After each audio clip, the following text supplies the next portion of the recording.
In this video, we try to explain all the details about this hotel like location, landmark, reviews, amenities of the hotel and room category and facilities also.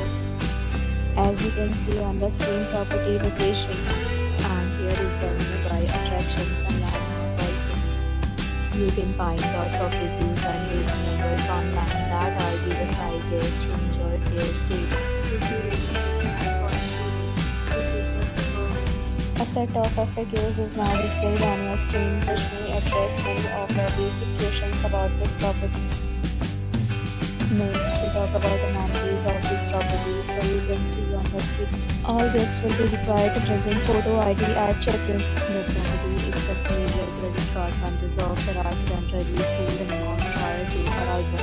The location of the property is fine. Guests come to enjoy the surroundings.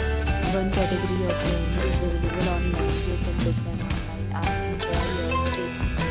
Several days and offers are available online for this property, along with various payment plans and payment policy. If you are planning to book it, you can do so through the link provided in the description. For booking and more details, check link in the description box. If you are facing any kind of problem in booking a room in this property, then you can tell us by commenting. We will help you. If you have already stayed in this property, please share your experience in the comment box. If you are new in this channel or you have not subscribed our channel yet, then subscribe our